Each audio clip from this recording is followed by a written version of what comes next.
नमस्कार मंडळी, कृषी दर्शन या कार्यक्रमात मी शिवांगी आपलं मनपूर्वक स्वागत करते.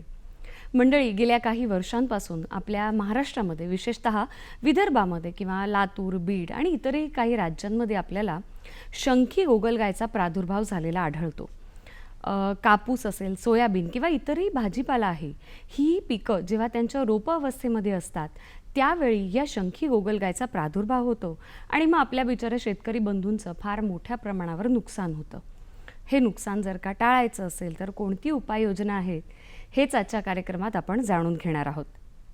आजचा आपला विषय आहे शंखी गोगलगाय एकात्मिक कीड व्यवस्थापन. आणि या विषयावर अधिक चर्चा करण्यासाठी आज आपल्या स्टुडिओमध्ये उपस्थित आहेत डॉक्टर दिगंबर पटाईत सर. आपल्या पाहुण्यांची थोडक्यात ओळख करून द्यायची म्हणजे वसंतराव नाईक कृषी विद्यापीठ परभणी येथे ते सहाय्यक कीटकशास्त्रज्ञ म्हणून काम पाहतात. चला तर मग आपण त्यांच्याकडूनच या विषयावर अधिक जाणून घेऊया. नमस्कार सर. नमस्कार. कार्यक्रमामध्ये आपलं अगदी मनपूर्वक स्वागत. तर जसं मी कार्यक्रमाच्या सुरुवातीला म्हटलं की गेल्या काही वर्षभरापासून आपल्या महाराष्ट्रामध्ये आपल्याला शंखी गोगलगायचा प्रादुर्भाव झालेला आढळून येतोय. तर मुळात ही शंखी गोगलगाय आपण कशी ओळखायची? शंखी गोगलगाय आपण बऱ्याच किडींचा प्रादुर्भाव विविध पिकांवर पाहतो. तर ही कीटकवर्गीय कीड नसून ही अकीटकीय प्रकारातली कीड आहे आणि ही मोलस्का गटातील एक सजीव असून ही गॅस्ट्रोपोडा वर्गात मोडतो. आणि मोलस्का हा गट जर पाहिला तर सजीवांमध्ये कीटकानंतर पृथ्वीवर आढळणारा सर्वात मोठा असा दुसरा गट असून आणि याच्यातली जी गोगलगायी आहेत त्याच्या जवळपास 35,000 प्रजाती ह्या जगभर आढळून येतात. आणि त्यातला भारताचा जर विचार केला तर 1450पेक्षा जास्त प्रजाती भारतामध्ये दिसून येतात. आणि मागच्या वर्षी जो आपल्याला प्रादुर्भाव दिसून आला होता तर ती अचॅटिना फुलिका या नावाची जी गोगलगाय आहे किंवा शंखी गोगलगाय आहे, ही आपल्याला हिचा प्रादुर्भाव दिसून आला होता. तर ह्या गोगलगाईमध्ये शेंबी आणि शंखावाल्या गोगलगाय अशा दोन प्रकारच्या गोगलगाय असतात. आणि हिला जर आपण पाहिलं तर हिच्या शरीरावर एक गोलाकार टणक असं आवरण असतं की ज्याला आपण शंखसुद्धा म्हणतो. आणि तिचं जर वजन पाहिलं सरासरी तर 35 ग्रॅमपर्यंत ती वजनाने असते आणि ही विविध पिकांवर त्या ठिकाणी प्रादुर्भाव करत असते. परंतु ही शंखी गोगलगाय या पिकांवर कशा प्रकारे प्रादुर्भाव करते किंवा तिचा प्रसार कसा होतो? हां, तर हा पण फार महत्त्वाचा प्रश्न आहे. शंखी गोगलगाई आपण पाहतो की अत्यंत संथ अशी चालते आणि हिचा जर प्रादुर्भाव जर पाहिला तर हिचा जो प्रसार जो आहे तो विविध माध्यमांमार्फत होतो की आपण जे शेतामध्ये वापरतो ते यंत्रसामुग्री असेल, अवजारे असतील किंवा ट्रॅक्टर असेल किंवा जे जनावरे असतील किंवा मानवामार्फत सुद्धा याचा प्रसार होतो. त्यासोबतच आपण आपल्या शेतामध्ये जे काही बेनं वापरतो किंवा रोपं वापरतो किंवा कुंड्या असतील तर त्यामार्फत सुद्धा यांचा प्रसार आपल्याला एका शेतातून दुसऱ्या शेतात होताना दिसून येतो. परंतु आपण जर का मागच्या वर्षाचा थोडासा आढावा घेतला तर या शंखी गोगलगायचा प्रादुर्भाव फार मोठ्या प्रमाणात आपल्याला झालेला दिसून आला, म्हणजे फार नुकसान झालं. तर यामागचं काय कारण होतं? पण मागचे 2 वर्ष पाहिले की 2020 आणि 21 हे जर 2 वर्ष पाहिले तर यावेळी लवकर पाऊस आलेला होता आणि तो लांबलेला सुद्धा होता बरेच, म्हणजे ऑक्टोबर-नोव्हेंबरपर्यंत त्या ठिकाणी पावसाळा लांबलेला होता. तर अशा वेळी काय झालं की त्या ठिकाणी या किडीच्या साधारणतः एक पिढी होते एका वर्षामध्ये तयार, परंतु त्या लांबलेल्या पावसाळ्यामध्ये याच्या 2 पिढ्या त्या ठिकाणी तयार झाल्या. आणि ह्या दोन्हीही पिढ्यानंतर जेव्हा तिला प्रतिकूल असं वातावरण झालं, म्हणजे जेव्हा थंडी पडली किंवा उष्णता आली, अशा वेळी त्या सुप्तावस्थेत गेल्या. आणि पुढच्या हंगामाचा जेव्हा परत पाऊस पडला तर त्यावेळेस ह्या दोन्हीही पिढ्या त्या ठिकाणी बाहेर निघाल्या आणि मोठ्या प्रमाणात याने पिकावर प्रादुर्भाव चालू केला. म्हणजे 2 पिढ्या एका वेळेस आल्यामुळे मोठ्या प्रमाणात त्यांची संख्या आपल्याला झपाट्याने वाढलेली दिसली आणि ते पिकांचं नुकसान करताना दिसून आलं. आणि जेव्हा गोगलगाई पावसाचं जेव्हा आगमन झालं तर अशावेळी ह्या सुप्तावस्थेतनं बाहेर पडल्यानंतर शेतामध्ये जे उपलब्ध गवत, काडी कचरा असेल किंवा सेंद्रिय पदार्थ असतील किंवा रोपावस्थेतील सोयाबीन असेल, कापूस असेल किंवा मूग उडीद सारखे पिकं असतील याच्यावर मोठ्या प्रमाणात खाण्यास सुरुवात केली. आणि अशा वेळी काय झालं, पाऊस झाल्यानंतर बांधावर लगेच त्यांना खाण्यास गवत उपलब्ध नव्हतं, परंतु पीक उपलब्ध होतं, म्हणून त्या पिकावर त्यांनी प्रादुर्भाव करण्यास त्या ठिकाणी सुरुवात केली. आणि मागच्या 2-3 वर्षापासून आपण जर पाहिलं तर पाऊस लवकर सुरू झाला आणि लांबलेला होता, म्हणजे नोव्हेंबरपर्यंत लांबलेला होता. त्याच्यामुळे पोषक असं वातावरण होतं त्याला, आणि त्याच्यामुळे त्यांची संख्या ही झपाट्यानं आणि भरमसाठ वाढली त्या ठिकाणी. आणि ज्या भागामध्ये याचा प्रादुर्भाव दिसून आला होता त्यामध्ये सोयाबीनसारखं, कापसामधलं सारखं पीक जे रोप अवस्थेत होतं त्या ठिकाणी त्यांचा प्रादुर्भाव जास्त होता, आणि सतत पाऊस होता, जमिनीत वापसा नव्हता. त्यामुळे शेतकऱ्यांनी बऱ्याच वेळा दुर्लक्ष केलं आणि बरेच दिवस शेतात गेले नाही, त्यामुळे त्यांची संख्या एकदमच वाढली. आणि सर्वात महत्त्वाचं आहे की बऱ्याच शेतकऱ्यांनी त्या शंखी गोगलगाई जमा केल्या, परंतु त्या जमा करून त्या ठिकाणी जो ओढा असेल किंवा पाणीसाठा असेल किंवा नदी असेल त्या ठिकाणीच नेऊन ते सोडल्या, म्हणजे त्यांना नष्ट न करता त्या नेऊन तिथे सोडून दिल्या. त्याच्यामुळे त्यांचा प्रादुर्भाव परत त्या शेतामध्ये, आणि ते वातावरण त्यांना फार अनुकूल असतं त्यांच्या वाढीसाठी, म्हणून हा प्रादुर्भाव एकंदरीत या सर्व गोष्टींमुळे त्या ठिकाणी मोठ्या प्रमाणात वाढलेला दिसून आला. सर, साधारण ही जरी कारणं असली, आत्ता तुम्ही उल्लेख केलात की त्याच्यामुळे त्यांचा प्रादुर्भाव वाढला, परंतु नैसर्गिकदृष्ट्या या शंखी गोगलगायचा अधिवास नक्की कशावर असतो? आपण शंखी गोगलगाय म्हणजे जसं आधी बोलताना उल्लेख केला होता की जास्ती पाऊस काळ असेल किंवा ओलावा असेल तर अशा वेळी ही फार सक्रिय असते. जर त्याचं एकंदरीत वातावरण जर पाहिलं तर 80% जास्त आर्द्रता आणि जे तापमान आहे ते 9 ते 29 डिग्री सेंटीग्रेड अशा तापमानाच्या याच्यामध्ये ती अतिशय जास्ती सक्रिय असते. आणि जेव्हा तिला प्रतिकूल असं वातावरण असतं तर ती काय करते, तिच्या शंखाला एक पातळ आवरण तयार करते आणि कुठेतरी आडोशाला असेल किंवा लाकडं असतील किंवा कुठेतरी लपून राहते. आणि जेव्हा परत तिला वातावरण अनुकूल झालं तर अशा वेळी परत ती सक्रिय होते आणि प्रादुर्भाव, म्हणजे एकंदरीत जर पाहिलं तर जिथे ओलावा असेल, थंड वातावरण असेल किंवा सावली असेल आणि आडोसा असेल अशा ठिकाणी ती जास्ती सक्रिय असते किंवा तिचा प्रादुर्भाव मोठ्या प्रमाणात दिसून येतो. परंतु या शंखी गोगलगायचं मुख्य खाद्य कोणतं आहे किंवा कोणत्या वनस्पतीवर हिचा विकास जास्त होतो? हां, तर खाद्यामध्ये पाहिलं तर ही एक बहुभक्षी प्रकारातली अकिटकीय कीड आहे. बहुभक्षी म्हणजे निव्वळ एकाच प्रकारच्या खाद्यावरती उपजीविका करत नाही, ज्याच्यामध्ये आपण जसं उल्लेख केलं की सोयाबीन, कापूस तर आहेच, की जी मराठवाडा, विदर्भ किंवा महाराष्ट्राची महत्त्वाची पिकं आहेत याच्यावर रोपावस्थेत ही प्रादुर्भाव करते. त्यासोबतच स्ट्रॉबेरी असेल किंवा टोमॅटो असेल किंवा इतरही भाजीपाला असेल याच्यावरसुद्धा मोठ्या प्रमाणात करते. फळबागेमध्ये जर पाहायचं झालं तर पपई असेल याच्यावरसुद्धा फार प्रादुर्भाव करते. फुलशेतीमध्ये झेंडूसारख्या पिकांवरती आकर्षित होऊन मोठ्या प्रमाणात प्रादुर्भाव करते. आणि हे जर उपलब्ध नसेल तर ती कुठल्याही हिरव्या वनस्पती म्हणजे त्याच्यामध्ये तण असेल किंवा पिकं उपलब्ध नसतील, तणही उपलब्ध नसेल तर सेंद्रिय कर्ब खाऊनसुद्धा त्या ठिकाणी ती तिची उपजीविका करते. म्हणजे बहुभक्षी प्रकारातली असलेली आणि जवळपास 500पेक्षा जास्त वनस्पतीवरती प्रादुर्भाव करते. त्यामुळे यांचा प्रसार आहे तो फार वेगाने होतो आहे. साधारणतः जीवनक्रम काय असतो या गोगलगायचा? हां, या किडीचा प्रादुर्भाव वाढण्यामध्ये आणि जो प्रादुर्भाव मागच्या 2-3 वर्षात आपल्याला वाढला त्याच्यामध्ये सर्वात महत्त्वाचा घटक वातावरण तर आहेच, परंतु तिचा जीवनक्रम पण जर आपण समजून घेणं गरजेचं आहे. बाकी इतर किडीमध्ये नर आणि मादी असते की जी मिलनानंतर मादी अंडी देते आणि मग त्यांचा जीवनक्रम चालू राहतो. परंतु शंखी गोगलगायचं जर पाहायचं झालं तर ही उभयलिंगी असते, म्हणजे नर आणि मादीचे दोन्हीही अवयव त्या एकाच गोगलगाईमध्ये असतात. आणि ती त्या ठिकाणी म्हणजे जेव्हा त्यांचं मिलन होतं, मिलन तर अत्यंत गरजेचं आहेच त्यांना पुनरुत्पादन करण्यासाठी. मिलन झाल्यानंतर दोन्हीही गोगलगाई त्या ठिकाणी अंडी देतात, म्हणजे त्या पद्धतीने त्यांचं म्हणजे दुपटीपेक्षा जास्ती झपाट्याने त्यांची संख्या त्या ठिकाणी वाढत जाते. याच्यामध्ये विशिष्ट असं आहे की जर 2 सारख्या आकाराच्या गोगलगाई असतील, त्यांचं मिलन झालं तर दोन्हीही त्या ठिकाणी अंडी देतात. त्यातली एक लहान आणि एक मोठी गोगलगाय असेल तर मोठीच गोगलगाय फक्त त्या ठिकाणी अंडी देते आणि त्या ठिकाणी तिचं पुनरुत्पादन करत असते.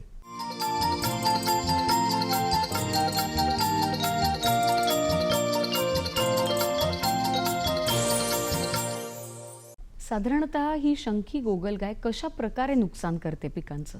हां, नुकसानीचं जर पाहायचं झालं तर आपण अगोदरही उल्लेख केला होता की रोप अवस्थेमध्ये हिचा प्रादुर्भाव मोठ्या प्रमाणात दिसतो.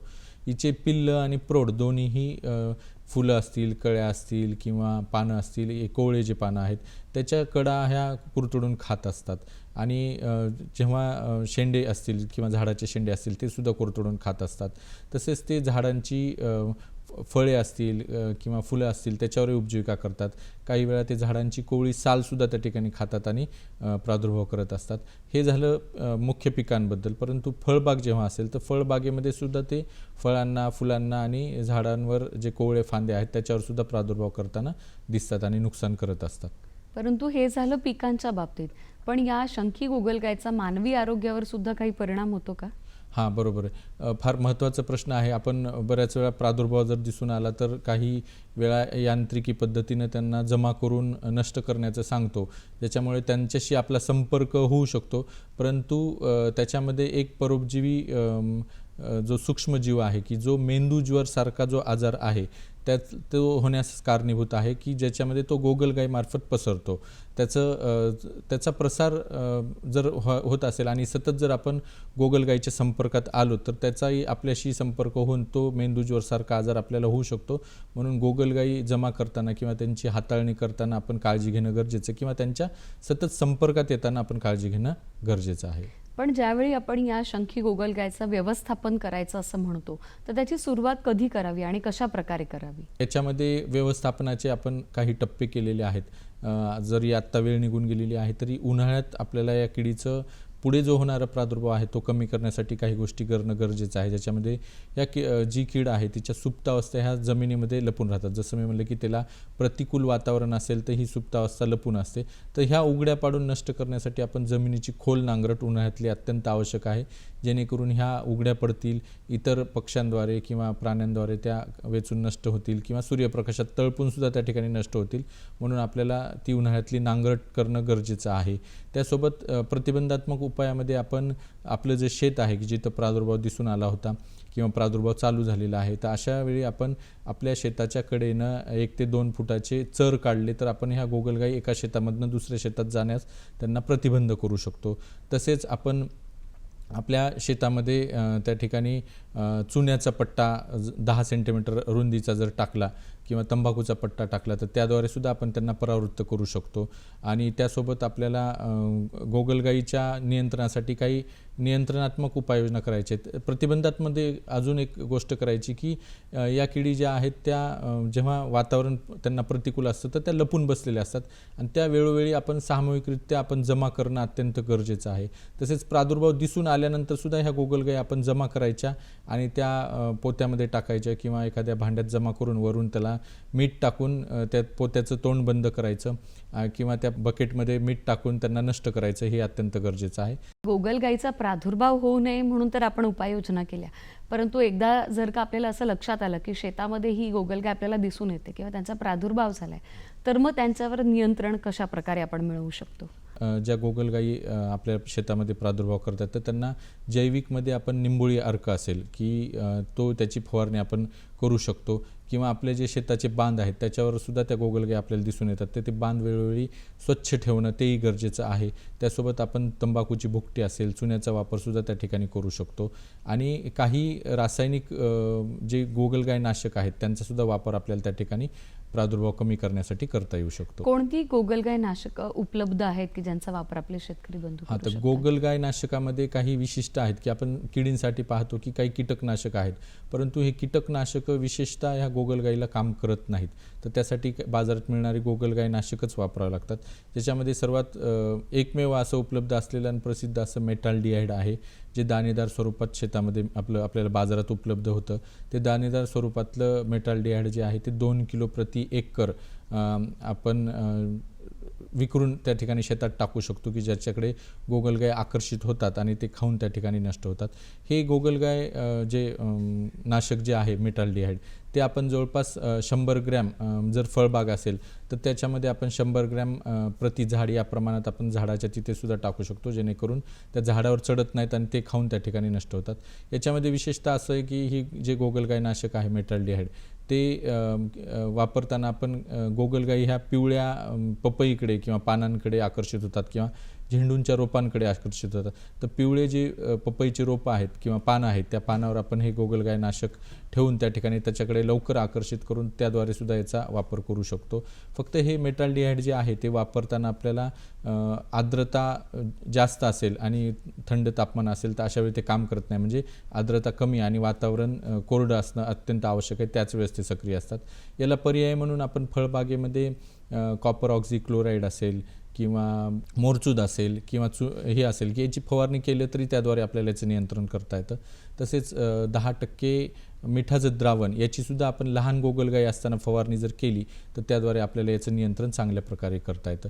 आता ह्या मेटाल्डिहाइडला एक पर्याय म्हणून कारण हे मेटाल्डिहाइड थोडंसं जहाल असतं आणि हे पाळीव प्राण्यांवर किंवा इतर पशुपक्ष्यांवर सुद्धा त्याचा अपाय होऊ शकतो. म्हणून याला पर्याय म्हणून आपण आयर्न फॉस्फेट हे सुद्धा एक गोगलगाय नाशक म्हणून आपण त्याचा वापर करू शकतो आणि याचा कुठलाही अपाय पाळीव प्राण्यांवर होत नाही.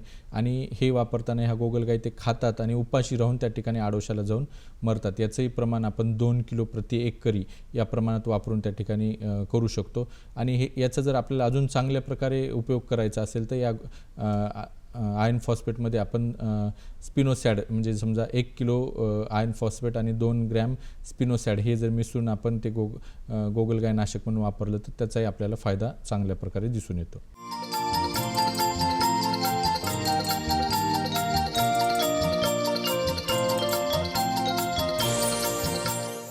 जर का आपल्या शेतकरी बंधूंनी शेतामध्ये आमिषचा जर का वापर केला तर त्याने या गोगलगायचा प्रादुर्भाव नियंत्रणात येऊ शकतो. जर आपल्याला हे गोगलगाय नाशक म्हणजे मेटाल्डिहाइड असेल किंवा आयर्न फॉस्फेट आहे हे जर उपलब्ध नाही झालं तर आपण घरच्या घरीसुद्धा काही आमिषे तयार करू शकतो की ज्याच्यामध्ये आपण एक 10 लिटर पाणी घ्यायचं, त्याच्यामध्ये 2 किलो कुठलाही साधारण गूळ घ्यायचा आणि 25 ग्रॅम ईस्ट घ्यायचं, याचं द्रावण तयार करायचं आणि त्याच्यामध्ये आपण जवळपास 50 किलो गव्हाचा अथवा भाताचा भरडा किंवा अवशेष असतात ते आपण त्याच्यामध्ये रात्रभर भिजत ठेवायचे त्या द्रावणामध्ये आणि हे द्रावण 10 ते 12 तास त्या ठिकाणी आंबू द्यायचं आणि आंबल्यानंतर त्याच्यामध्ये 25 ग्रॅम जवळपास थायमिथॉक्झॅम हे कीटकनाशक जे बाजारात मिळतं ते आपण मिसळायचं आणि ते ढिगाच्या स्वरूपात अथवा पट्टा पद्धतीनं शेताच्या कडेनं जर टाकलं तर ह्या गोगलगाई त्याच्याकडे आकर्षित होतात आणि त्या ठिकाणी ते खाऊन त्या ठिकाणी नष्ट होतात.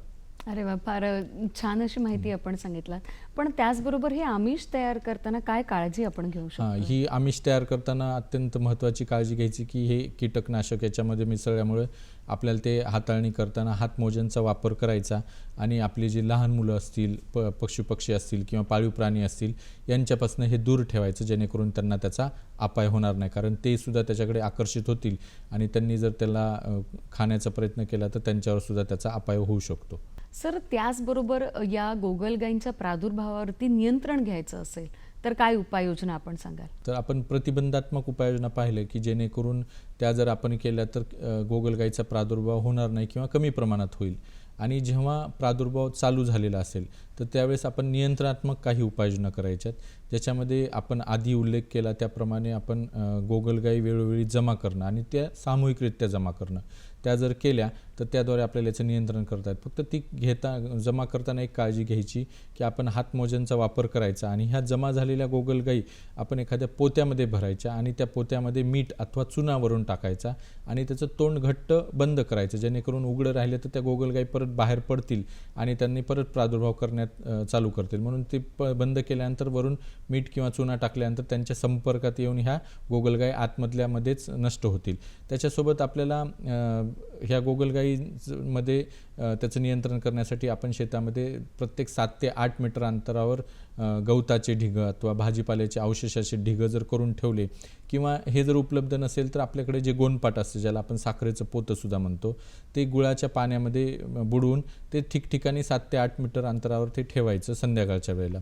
ह्या गोगलगाई काय करतात की त्या पोत्यांच्या खाली येऊन जमा होतात सूर्योदयाच्या नंतर, म्हणजे सूर्योदयापूर्वी येतात, म्हणजे दिवस उजळायच्या अगोदर त्या जमा होतात आणि त्याच ठिकाणी बऱ्याच वेळा त्या अंडीसुद्धा देतात. मग आपण सूर्योदयापूर्वी अशा पोत्याच्या किंवा ते गवताची ढिगं असतील किंवा भाजीपाल्याची ढिगं असतील त्याच्या खाली जमा झालेल्या गोगलगायी आपण किंवा त्यांची अंडी जमा करून मिठाच्या किंवा द्रावणात किंवा कीटकनाशकाच्या किंवा साबणाच्या द्रावणात टाकून सुद्धा त्यांना मारू शकतो. अशा पद्धतीने त्यांचं नियंत्रण आपल्याला करता येतं. त्यासोबत आपण ह्या गोगलगाईच्या नियंत्रणासाठी जेव्हा गोगलगाई लहान असतील अशा वेळी 10% मिठाच्या द्रावणाची म्हणजे जवळपास 100 ग्रॅम प्रति लिटर पाण्यात याप्रमाणे मीठ मिसळून त्याची फवारणी जर केली या गोगलगाईवर तर त्याच्याशी संपर्कात येऊन त्या गोगलगाई नष्ट होतात. त्यासोबत आपल्याला बोर्डो मिश्रण ज्याच्यामध्ये 1 किलो मोरचूद 1 किलो चुना 10 लिटर पाणी 100 लिटर पाण्यामध्ये मिसळून हे बोर्डो मिश्रण जर आपण फळबागेमध्ये वापर केला तर त्याद्वारे सुद्धा आपण या गोगलगाईला परावृत्त करू शकतो. किंवा काही बुरशीनाशक आहेत जसं कॉपर ऑक्झिक्लोराइड आहे किंवा मोरचूद आहे की याची फवारणी तशी शिफारसीत म्हणजे हे नाही आहे, परंतु आपण केली तर ते फायदेशीर दिसून आलेली आहे, म्हणून तीसुद्धा आपण त्या ठिकाणी त्यांना परावृत्त करण्यासाठी याचा वापर करू शकतो. सर, अगदी जाता जाता आपल्या शेतकरी बंधूंना आपण काय सल्ला द्याल? तर थोडक्यात सांगायचं असं आहे की जर आपण या गोगलगाईच्या पावसाळ्याच्या सुरुवातीपासूनच जर यांना वेळीच लक्ष दिलं की आपल्याकडे प्रादुर्भाव चालू झाला का नाही, यांना जर वेळीच लक्ष देऊन सामूहिकरित्या म्हणजे जर ज्या भागामध्ये मागच्या वर्षी प्रादुर्भाव दिसून आला होता म्हणजे बीड, उस्मानाबाद, मराठवाड्यातील बराच भाग किंवा इतरही महाराष्ट्रातील भाग आहे की ज्या भागातील शेतकऱ्यांनी लक्ष देऊन सामूहिकरित्या ह्या गोगलगाई वेळोवेळी जमा करून आणि मी ज्या उपाययोजना सांगितल्या की ज्याच्यामध्ये प्रतिबंधात्मक उपाय आणि नियंत्रणात उपाय हे करून शेवटचा पर्याय म्हणून रासायनिकमध्ये आपण मेटाल्डिहाइडचा वापर जे गोगलगायनाशक आहे किंवा आयर्न फॉस्फेटचा वापर किंवा विषारी आमिषाचा वापर काळजीपूर्वक जर केला तर निश्चित आपण ह्या गोगलगाईचं नियंत्रण अतिशय चांगल्या पद्धतीनं करून आपलं जे होणारं नुकसान आहे ते आपण टाळू शकतो. नक्कीच सर, आज आपण आमच्या कार्यक्रमामध्ये उपस्थित राहिलात, अत्यंत मोलाची अशी माहिती दिलात, याबद्दल आपले मनपूर्वक आभार. धन्यवाद.